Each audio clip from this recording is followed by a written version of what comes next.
involved methods of practicing in rhythms specifically. And the other videos that I found talked about pulling the thumb under the hand as a way to fix the technical problems when it comes to playing arpeggios. Now, in my opinion, with my technical background, these methods of practicing are not very effective. Practicing in rhythms can be effective, but only if you have solved the technical problem or the issue that's causing you to not be able to play fluent and smooth arpeggios. And in fact, sometimes these practice techniques can actually cause more problems, which we'll also talk about. So in this video, I'm going to show you a better way to practice arpeggios so that we can really fix the technical problems that are causing issues with our arpeggios and have smoother, better arpeggios. Now, a really quick note on this topic. This video comes as a viewer request, so if you have any thoughts or ideas for future videos, don't forget to leave those in the comments down below. Now, the first thing we want to discuss is the problems that come up when we play arpeggios. And so, like I mentioned before, we want to solve the technical problems, whatever the technical issue that's keeping us from playing arpeggios that are really smooth and fluent. We don't just simply want to practice Band-Aid practice techniques that may help to a degree, but they won't really solve the technical problem or the issue. Now, there are two specific issues. The first one is the thumb, how we use the thumb when we play arpeggios. And the second one is how we use our arms and our wrists when we play arpeggios. And we're going to talk about both of these. All right, so first let's go ahead and talk about the thumb. Now, in some other videos, I've talked a little bit about the thumb and how it has to be used differently than the fingers, which is kind of obvious. But let's talk about some specifics that can help us understand the ways that are effective when using the thumb, when playing arpeggios, and also the ways that are not as effective. So go ahead and do an experiment with me. I want you to just take your hand, it can be right or left, and I want you to pull your thumb in and touch your thumb to your fifth finger. Now, depending on how in tune you are with your muscles in your hand and how they feel, you might notice that this muscle right here, this thumb muscle, is incredibly tight and tense. And if you go ahead and feel it with your other hand, you'll notice that it's really, really hard, very stiff. And that's what happens when we play arpeggios oftentimes, because we're usually told, okay, I'm just going to take a C major arpeggio just for the sake of demonstrating, because it's really easy to see on the overhead cam. But when we play arpeggios, okay, now I've played the fifth, and now I have to reach the thumb under as far as I can, and see what has to happen is it has to come about to the fifth finger. And so, now, like I've talked about in other videos, if you have an incredible amount of tension in this thumb muscle, which translates to other muscles throughout the hand, it's very difficult to play fluently and smoothly, okay? And quick note on this, when we talk about playing arpeggios, we're not talking about playing really slow arpeggios where I can have all of these excess movements. And if I do have a little bit of tension, it's not really a big deal because I'm playing so smoothly, or slowly rather. What we're talking about is we're talking about really fast arpeggios, and that wasn't even that fast, but we're talking about really, really fast arpeggios, 144 to the quarter note, right, playing 16th notes. We're talking about really fast arpeggios, or even faster, okay? So, when we do that with our thumb, it creates an incredible amount of tension in the hand. This makes it very difficult to move, okay? Now, this is very common advice that teachers give, okay? And it causes a lot of problems. And let's go ahead and look at the other issues before we look at the solutions. So the other issues that, and I've been taught this in the past, and so I'm very familiar with this, is that oftentimes there's two other solutions or ways of practicing that people have their students do oftentimes. And the one way is, okay, so when I play an arpeggio here, even if I pull my thumb all the way over here, right? Notice that it's still not, it's not going to be to this note. It's not going to be to our octave note, our destination note here. And so there's two solutions. The first solution is we want to twist the wrist like so. So we want to pivot the wrist here, and there we go. We're right there. Now the issue with this is that anytime we move the wrist to an extreme range of motion like this or like this, it creates an incredible amount of tension in the wrist. And again, it can cause a lot of fatigue, and it actually can cause the tendons that go through the wrist, through the carpal tunnel. It can cause them to get very irritated, and it's just really hard on the wrist. And the other thing, movement all the way up the keyboard, it just doesn't really work. It's not fluent. It causes, again, tension. So the other way of practicing that solves this problem, because again, the thumb can't quite get there, is to lead with the elbow. So we kind of play up the keyboard like this, okay? So notice that if I play here and I bring my hand over here, see how much closer my thumb is? It's basically right there. And so we can even make a slight adjustment in the wrist, and it's there. So it's mainly the leading with the elbow. And you'll notice there is this movement in my wrist, but it's not this extreme movement, right? It's very slight. And this is a much better solution, but again, it has problems. The first problem is that because the elbow is being lifted out away from the body so much, it creates an incredible amount of tension in the elbow. And also the upper arm and the shoulder, which is kind of holding that out.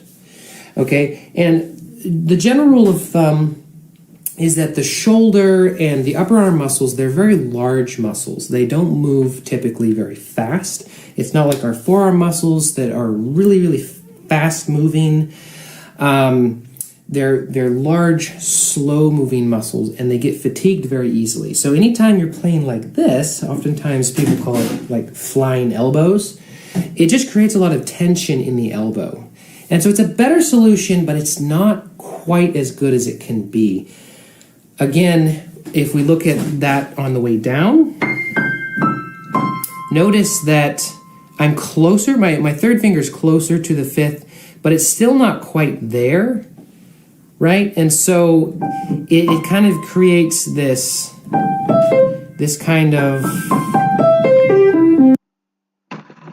notice that I'm closer, my third finger is closer can be. This kind of, we still have to have a lot of those movements in the wrist. And so with this flying elbow plus all these movements in the wrist, it makes it very, very difficult to have really smooth arpeggios, okay? So another just quick little note on that is it kind of puts the arm out of alignment with the fingers, okay? So it's very important for the arm to always to be in alignment with the fingers as they're playing, as this gives them power and strength. It sort of channels the power of the arm into the fingers, okay? So now let's look at the solutions. Then there's two specific solutions. The first one is with the thumb. So the thumb can come under the hand, about to the third finger without this muscle and the rest of the hand muscles becoming tense and tight.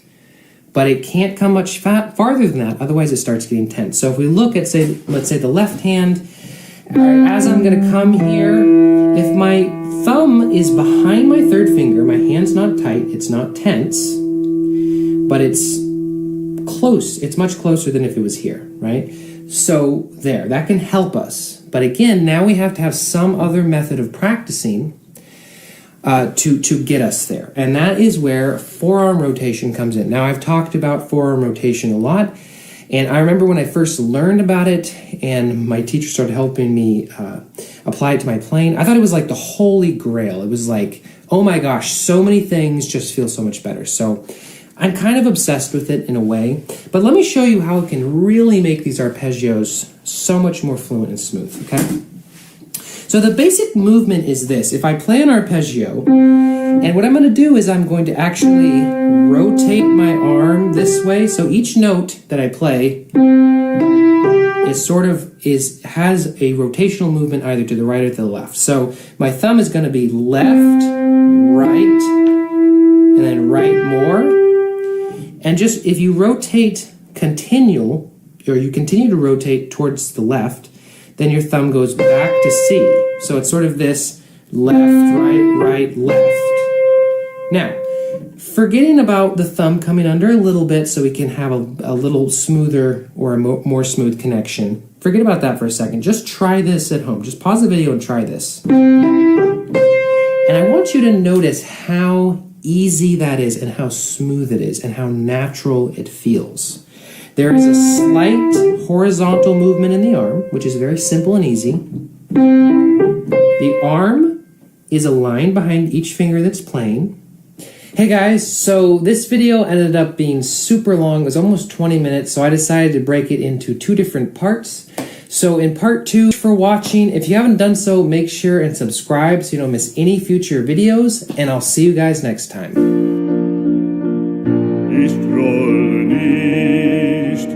Und wenn das Herz auch bricht.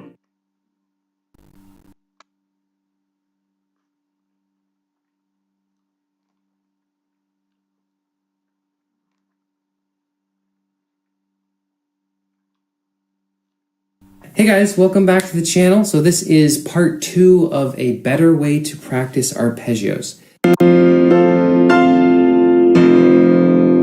Now, in episode 1, we discussed a lot of the pitfalls to arpeggio playing, and then we went on to discuss ways of practicing that avoids these pitfalls and makes the motions much more smooth and fluent, which will help overall fluency. So just as a quick recap, we discussed how the thumb tuck, as it's traditionally taught, creates a tremendous amount of tension in the hand. We also discussed about how the extreme wrist motions when we play also cause a lot of tension in the wrist and arm and can lead to carpal tunnel syndrome, actually. We also discussed how the leading with the elbow sort of school of thought is a better solution, but it also causes other problems. It involves too much upper arm and makes the arm very stiff, it doesn't move, as well as the arm is naturally going to be out of alignment from the hand. And so our solution to this is a proper sort of thumb tuck, which I don't like calling it a thumb tuck because it has too many bad connotations. But the thumb can come under the hand about to behind the third finger, and there's no real tension.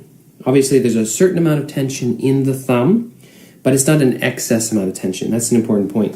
The hand is still free and mobile, okay? Now, one quick note about this that I actually forgot to mention is that when we do bring the thumb under behind the third finger, it's important that the first joint not be curled. If you curl this, you'll notice that this is much tighter and it just feels more tight. If the joint is not pulled in, it's much more loose. Okay, so that's another important thing. We don't want to pull the thumb in like so that this is really bent like that, okay? And then we also discussed how we want to maintain the keyboard or just sort of straight into the keyboard as much as possible.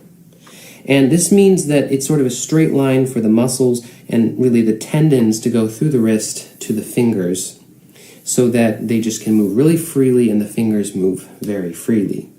And then we also have this rotation movement as we play and a slight horizontal movement. Now, going from there, you'll also notice that as I do that, see how I'm leaning over, okay, so that my arm can be as close to this alignment as possible. And as I play up, notice that my torso moves. Now, this is a very, very important point because this allows my arm to stay straight to the keyboard, first of all. Second of all, it means that my shoulder doesn't have to do very much. My arm is really just hanging from the shoulder joint, and as I move over, my elbow is actually just pretty loose. It's just my arm is hanging from that shoulder joint. My elbow is not being held stiff out. And this is a very important point as well. All right, so let's talk a little bit about how to practice. So you want to start practicing by just focusing on the rotational movement and forget about the thumb, okay? So we're just going to think, and you can actually say this out loud. You can say left, right, right, left, right, right, right, left, left, left, right, left, left. And then in the left hand, it's the opposite, of course. You're going to go right, left, left, right, left, left, left. Now, because the hands are mirror images of each other, notice how I'm playing up, starting in the right hand, and I'm starting actually playing down. And that's so that it's the same as the right hand. So the motions are the same. Going down is going up in the right hand, and the motions are the same as coming down in the right hand, okay? And the motions are the same towards the body, away, away, towards the body, away, away, away, towards the body, towards, and then that's an away motion, towards, okay? So you can see that. Once you're comfortable with that, and you can do that really fluently, okay, in those two keys, I would start adding more keys. Now, other keys, for instance, like D flat major or B flat major, I would start with the third, okay? So play it like it's in an inverted arpeggio. So you're going to start by playing on the third, and the reason why we want to do this is so that the motions are the same, right? So it's going to be the left, right, right, left, right, right, left movement, right? And then after you get comfortable with that, then you can add the root. Okay? And then in the left hand, it's a little bit different. Because, it's, for instance, in D flat, we start with the second finger, I would actually start with the root of the chord, right? So I'd go left, right, left, right, right, left, right, etc. Okay? So, and the same thing with B flat.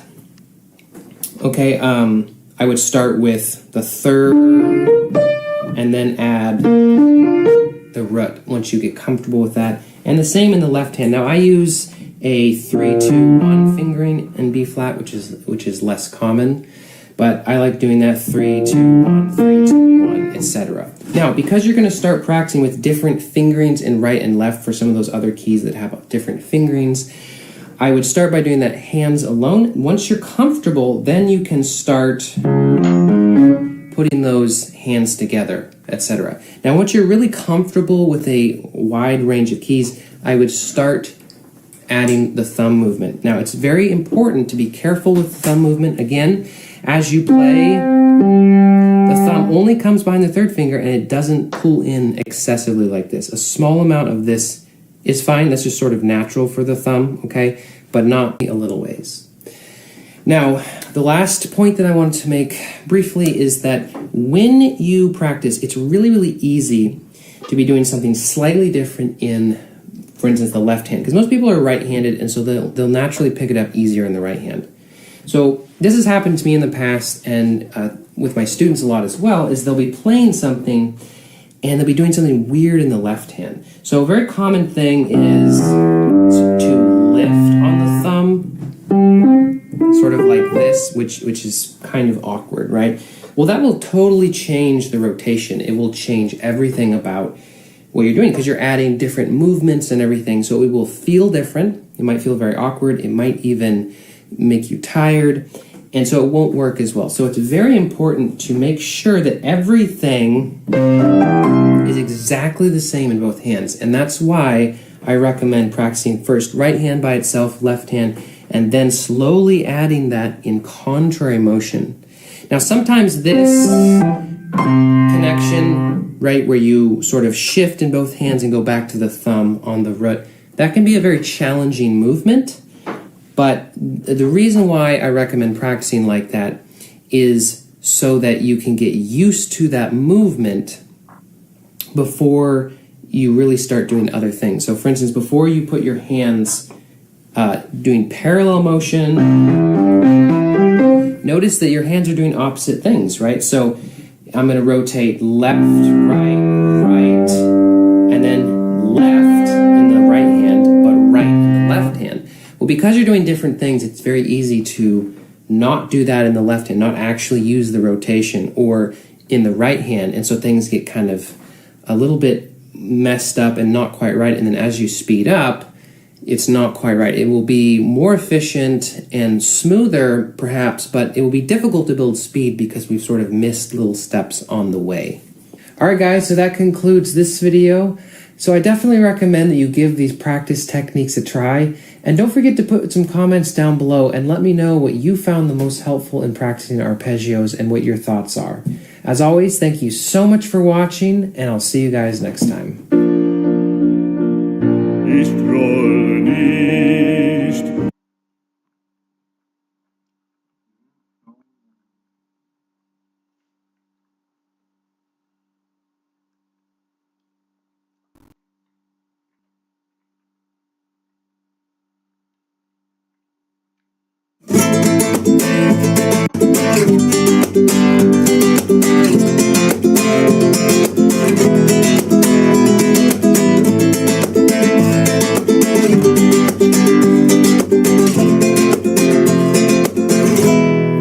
Hi, I'm Marcelo from Jamplay, and I'm going to teach you how to play the basic rumba flamenco strum. Please keep in mind that there are many different ways of playing this rhythm, and if you look at guitar players from different parts of the world, you will find different variations. So the first thing we're going to do is I'm going to teach you 7 moves and then move number 8, so a total of 8 moves for your right hand. Let's begin with move number 1. Move number 1 is going to be with the thumb, and what we're going to do is we're going to mute the strings of the guitar, and then we're going to do move number 1, striking all the strings with the thumb, going down on the strings like that. That will be move number 1. At the end of move number 1, your right hand will be under the strings, getting ready for move number 2. Move number 2 is going to be up with the thumb. So that will be move number 2. Moves 1 and 2 together. 1, 2, 1, 2, 1, 2, 1, 2. For move number 3, we're going to use our fingers.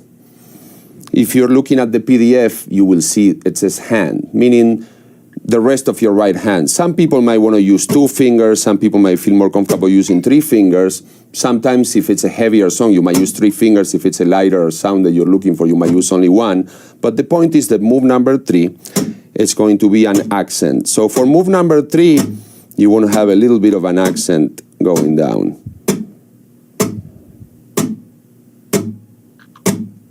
Moves 1, 2, and 3 together. 1, 2, 3. 1, 2, 3. 1, 2, 3. 1, 2, 3. 1, 2, 3. 1, 2, 3. 1, 2, 3. At the end of move number 3, once again, your hand is underneath the strings, getting ready for move number 4, which is the same as move number 2, up with the thumb. So we have, let's review 4 moves. 1, down with the thumb. 2, up with the thumb. 3, down with the fingers. 4, up with the thumb. 1 and 2, 3, 4. 1, 2, 3, 4. 1, 2, 3, 4. 1, 2, 3, 4. The next move, number 5, is going to be with the palm of your hand hitting the top of the guitar, imitating the sound of a percussion instrument, such as the bongos. Perhaps that started one day that the bongo player fell asleep and didn't make the gig, and the guitar player had to make up for it. So that's move number 5.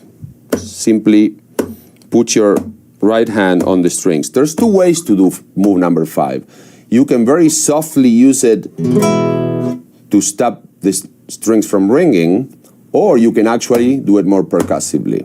And it's a matter of preference. You can do it either way or both ways, depending on the song. So let's review the first 5 moves. 1 and 2, 3, 4, 5. 1, 2, 3, 4, 5. 1, 2, 3, 4, 5. 1, 2, 3, 4.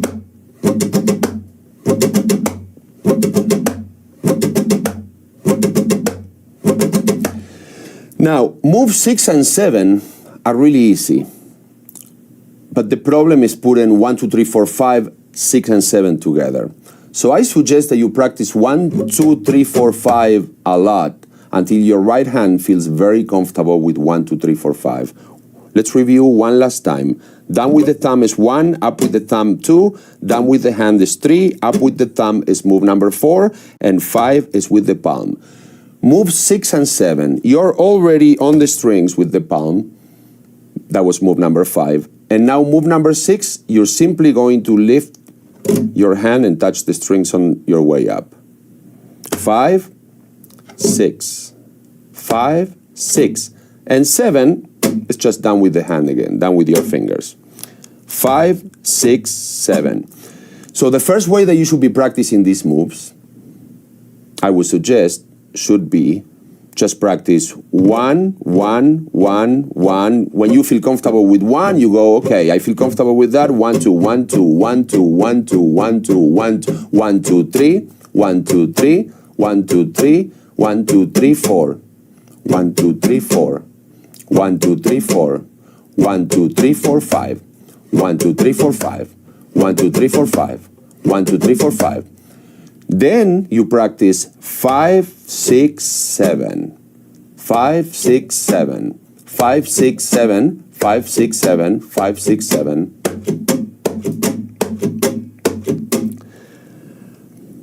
After you've done that, you can try to put them together. And that's where the fun begins. 1, 2, 3, 4, 5, 6, 7. 1, 2, 3, 4, 5, 6, 7. 1, 2, 3, 4, 5, 6, 7. 1, 2, 3, 4, 5, 6, 7. Now, I told you at the beginning that I was going to show you also move number 8. Move number 8 is optional. Some players use it, some players don't use it, and some players use it very casually on some songs where you can barely hear move number 8. At the end of move number 7, you are once again underneath the strings. Your thumb is underneath the strings, getting ready to strike on the way up, but sometimes barely touching the strings on the way up. So I would practice this rhythm first with the 7 moves and then try to add move number 8. But if you're practicing the 7 moves and on the way up, your hand, when you move your hand up, your thumb touches the strings on the way up, that would be move number 8. You can use it or not use it. That's up to you. Once again, 1, 2, 3, 4, 5, 6, 7. Now here's a practicing tip. I find that a lot of people, when they try to learn this rhythm, as soon as they try for the first time moves number 6 and 7, they make a mistake. So I like to make it like a game, and the game goes like this. Every time you make a mistake after 6 and 7, you give yourself 4 more times of doing only 1, 2, 3, 4, 5. So now I'm going to pretend I make a mistake on 6 and 7, and I'm going to show you what I would do when I'm practicing if that happens. Practicing 1, 2, 3, 4, 5. And 7, right, is that when you are on move number 5, you can learn to relax your shoulder. Your right shoulder will have a tendency to get tense and start getting tense and moving forward like that. And that will not be helpful to this rhythm. You want to try to relax your right shoulder. That way you can make all the moves. 1, 2, 3, 4, 5, 6, 7, or with number 8.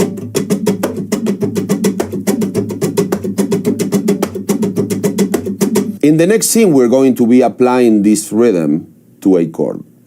Now that you feel comfortable with the moves of the right hand for the basic rumba flamenco strum, we're going to try to apply it to a chord. We're going to do it with an A minor chord in the 5th position. That's a bar in the 5th position, A minor. But if you find that practicing this rhythm over one chord makes you tired from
holding the bar chord too long, then you can switch to an open position A minor.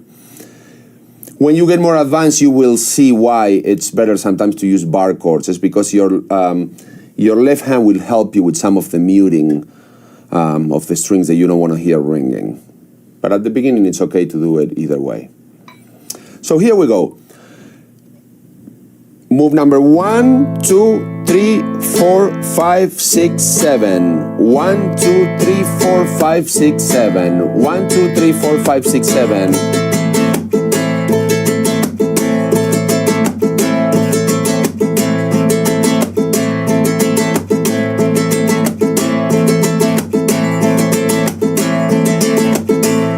Now I'm going to do it with the move number 8 that I also showed you.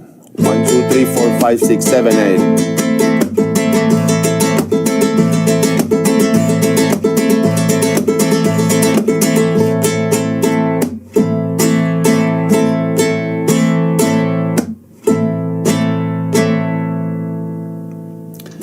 I suggest that you practice this rhythm over one chord until you feel very comfortable. It doesn't have to be A minor. You can do it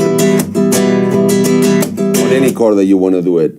Now, when you feel very comfortable with playing one chord and playing the 7 or 8 moves, whichever one you choose, then there is a little more advanced variation that I would like to show you from the beginning so that you will understand why when you listen to some of the professional players play this rhythm, it sounds a little different than the way I showed you. The way I showed you has a lot of emphasis on the first move. But when a player is actually playing a song, it doesn't put emphasis on the first beat of every bar during the song. Check this out. If I'm playing A minor, instead of going 1, 1, what a player will usually do is make the accent on 1 only prominent in some of the bars and not others. So sometimes what you want to do is you want to skip that 1, but you want to still do the right hand motion so that your hand will be in the right position. So in slow motion, what I'm saying is that instead of playing 1, you play 1, skip. See how I'm skipping? Skip. I'm skipping, but I'm still making the motion so that I can do move number 2 from the bottom of the strings. Of course, bottom and the guitar, this is the bottom and this is the top. So I'm talking visual bottom, not pitch bottom right now. In the next scene, we are going to apply this rhythm to what's probably the most popular and famous Spanish guitar chord progression of all times, the Andalusian cadence. The Andalusian cadence is the chord progression that you've heard probably many times if you've heard any Spanish guitar music, not only flamenco, but also other kinds of Spanish music and Latin music in general. And that progression is A minor to G major to F major to E. A minor to G major to F major to E. Now, something that I find interesting that has to do with theory is that in the Western world, in Western music, we would consider that this chord progression is in the key of A minor, with A minor being the 1 chord and the last chord, E, being the 5 chord or the dominant in that tonality. I think that a lot of young guitar players have a lot of confusions when it comes to modes because they learn the modes as shapes and sometimes don't really understand when do you really need to use a mode and understand what a mode really is. Well, this is an excellent example of what a mode is because this is a Phrygian dominant progression. And in this progression, and in the minds of all flamenco guitar players and flamenco aficionados, this is the 1 chord. That's why sometimes when you're listening to some flamenco music, maybe it's playing this kind of progression, and then all of a sudden the song ends on that chord, and to our ears sometimes it sounds a little odd, but that's the way it is. If it was regular Western music, or like it happens in a lot of pop songs that use this, you might see that at the end it goes. But in flamenco music, that will never be the one chord, never. This is the one chord. So this progression in the Phrygian dominant mode, which is a mode of the harmonic minor scale, will be 4, 3, 2, and 1. And it's a really interesting progression for those of you that later will try to improvise lead lines over this progression, because in these progressions, in this chord progression, we have the presence of the note G natural, and then we have the presence of the notes G sharp in the same progression. We will go over that more in the future in a different lesson that will deal with how to play over these chord progressions. So now that you understand the Andalusian cadence, and by the way, cadence means chord progression, and Andalusian means from Andalusia. Andalusia, it's a region of southern Spain. Many people claim that that's where flamenco comes from, and a lot of old flamenco songs have this chord progression. Kind of like in blues, you have the 1-4-5 that is common to so many songs, and many old flamenco songs you will find and hear this chord progression. So let's try to apply the rhythm, the rumba flamenco basic strum, to the Andalusian cadence. Remember, 1, 2, 3, 4, 5, 6, 7. 1, 2, 3, 4, 5, 6, 7. I always like to start with a muted guitar before I play a progression. Let's do it a little slower. 1, 2, 1, 2, 3, 4.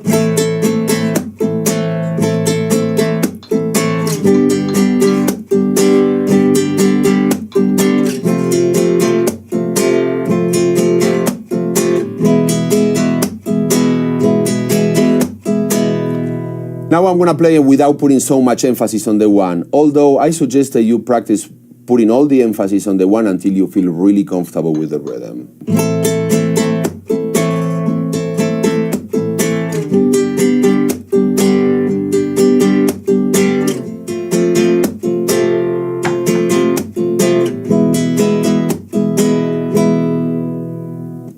Let's try that a little faster.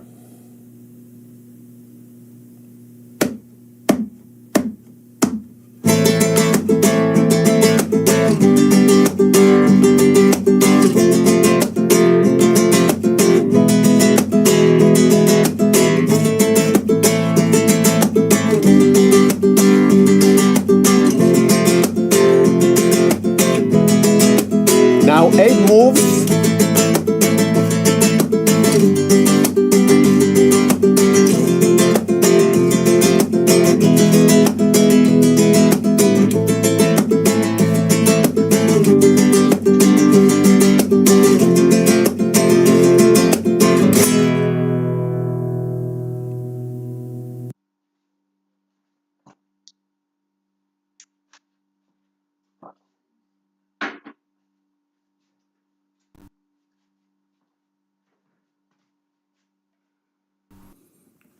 Hi everyone, I'm Adam Del Monte, and welcome to my second video blog. So today I'd like to talk about the comprehensive flamenco scale. And you may ask, what is the comprehensive flamenco scale? It's kind of a very dry name for it. But I believe that the comprehensive flamenco scale is made up of 9 notes. Usually a major or a minor scale is made up of 7 notes, right? C major scale, 1, 2, 3, 4, 5, 6, 7, and then the octave repeats. Same with the minor scale. Let's take a harmonic minor, for example. 1, 2, 3, 4, 5, 6, 7, and then the octave repeats. But the flamenco scale, I believe, is more complex than just 7 notes, for the reason that it is a composite of several different modes that has to accommodate different cultures, and at the same time, it has to work with a partially Western functioning harmony. So I know that I kind of threw out a bunch of big words out there, but I'll explain everything. So let's start with the most basic part and fundamental part of the flamenco scale, and that would be the Phrygian mode. Phrygian mode, without getting into too much theoretical detail, is basically all the notes played from E to E without any sharps or flats. So that would be...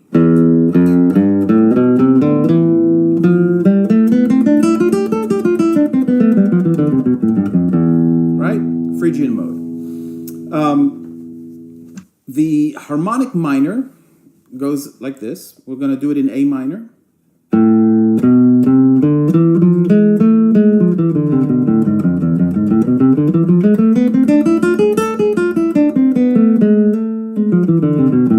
Right? However, if we begin the harmonic minor on the 5th degree, in other words, 1, 2, 3, 4, 5, here's the 5th degree of E, would be the 5th degree of A harmonic minor. And if we play A harmonic minor starting on the 5th degree, we're going to get this scale.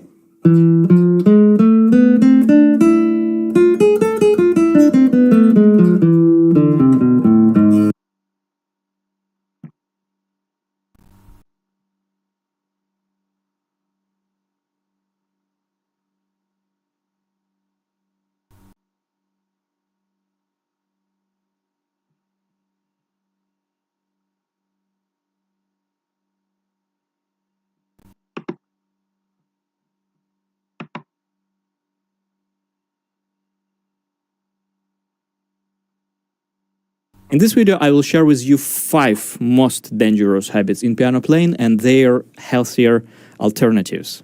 If you want to get a more detailed advice about efficiency of piano playing, about safe and healthy piano playing, please check out my course dedicated to the basics of piano technique, or contact me for a lesson following the link in the description to this video. And also right now I'm working on a comprehensive course dedicated to a complete set of famous Brahms piano exercises, where I will explain in detail how to approach each of them.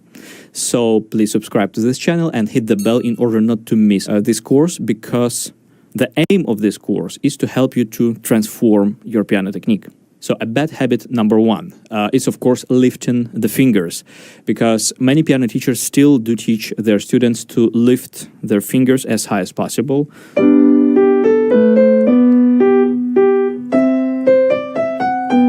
So we still might see something like that quite often, unfortunately. And of course, I understand the reason. The reason is that many students, many beginner pianists, when they start playing piano, they still have no strength in the fingers and no ear control of what they're doing. So quite often they play piano with so-called overcooked spaghetti fingers, overlapping the sounds and providing a weak and uncontrolled sound. So when we ask a student to lift their fingers, we immediately achieve a great goal over a short term. They immediately start sounding more precise and stronger. But in the long term, this turns to be a very dangerous habit, because it causes a so-called co-contraction when we use extensors and flexors at the same time. When we play piano, lifting the fingers, we are basically fighting ourselves, because we are activating 2 opposing muscle groups. And this causes a huge amount of tension and leads to overuse issues.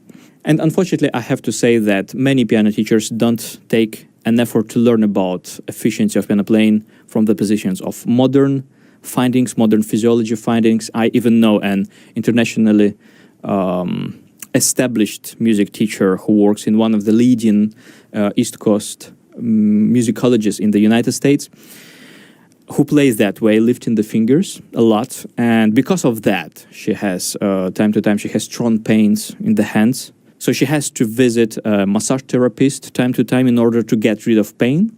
But nevertheless, nothing rings a bell for her, and she doesn't ask herself, like, is it normal that I frequently experience pains? Does everyone experience pains? Is it possible to play piano without pain? Instead, she teaches her student to play that way. So here we have to understand that something that works short term, making you immediately sound better, not obviously is healthy in the long term. And since many of us think of piano playing as of a lifelong relation, lifelong process of developing your talents and expressing yourself through music, then of course we have to think about developing a natural, safe, tension-free piano playing that would allow us to avoid any health problems. So instead of lifting the fingers, we might go another way that is of course a bit harder to master at first, but it's much more beneficial over a long term. So whenever you hit the key, you have a choice how to stop that sound, how to stop that note. Of course, we can lift the finger like that, which means we work twice, when we hit the key and when we lift the finger. Or we can just release the muscle that drives our finger. And if we do that properly and quickly, the key will return into its initial position without any additional amount of work needed. Of course, in order to master that skill of being able to release finger instead of lifting them, you need a lot of concentration at first, and you need to practice at first slowly, because you have to give two commands at the same time. You have to give a command to the next finger to hit the key and a command to the previous finger to release. And if you've never done this before, of course, it might be tricky at first. That's why you have to start from a slower tempo and give your time to get used to this, to form this new habit. But in the long run, this is a very beneficial habit, especially because even if you don't run into health problems, that I hope you don't, but even if you have incredibly strong genetics and you're not going to end up with overuse issues, nevertheless, when you will get to pieces that require ultimate speed, pieces like Flight of the Bumblebee or Prelude by Chopin No. 16 from Opus 28, pieces that should be as fast as possible, basically. You're going to seriously limit yourself if you will lift the fingers, because each time you lift a finger, that's additional time. So in order to play such pieces, such extremely fast pieces, efficiently and really quickly up to world standards, we have to stay close to the keys, and we have to synchronize our motions in such a way that we would not lift fingers, and control that we don't use motions that slow us down. The second bad habit is, of course, an unnecessary pressure on the keys. So we seek for a sensation of leaning against the key,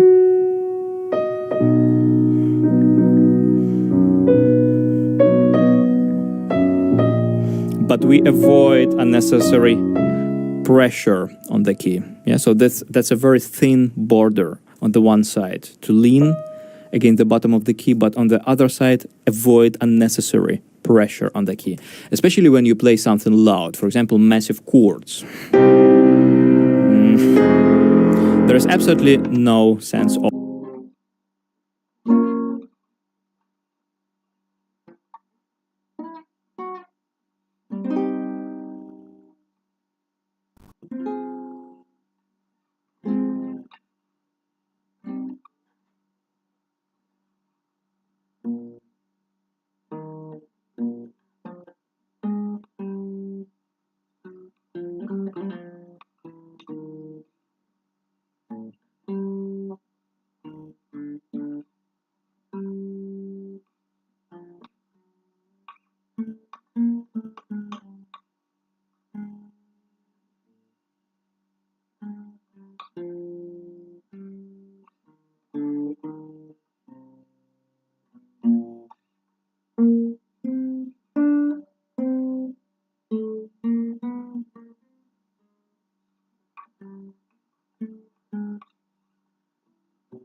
staying tense after the hit. That's why it's always good to develop a habit of being able to immediately release the fingers, the hands, having some cushioning after the hit, and leaving only that amount of tension in fingers that is necessary in order to prevent keys of going up, but not more.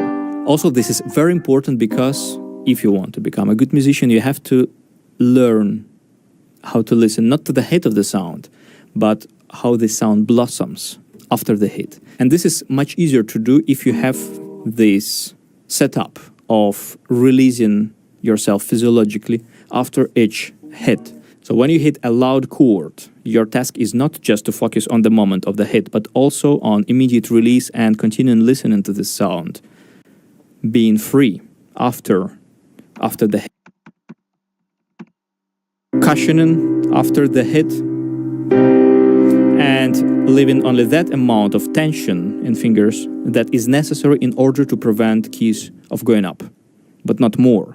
Also, this is very important because if you want to become a good musician, you have to learn how to listen not to the hit of the sound, but how the sound blossoms after the hit. And this is much easier to do if you have this setup of releasing yourself physiologically after each hit. So when you hit a loud chord, your task is not just to focus on the moment of the hit, but also on immediate release and continuing listening to the sound, being free after the hit. And you listen how that sound travels around the room.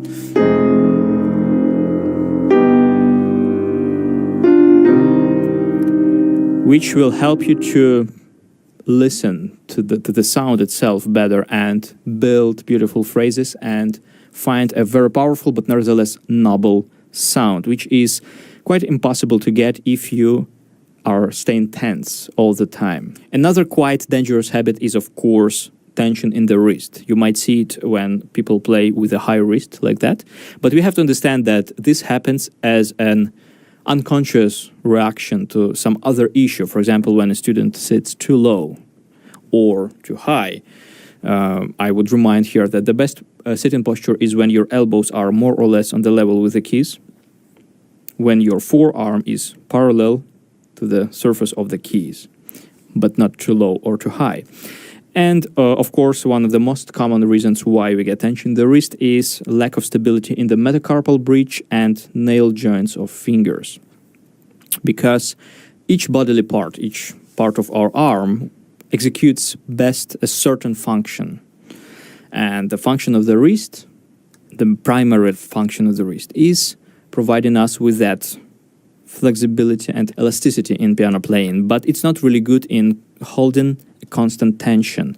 And when we are frequently tense in the wrist, it might easily lead to some health issues that are quite difficult to heal because this zone is very tender and very complex.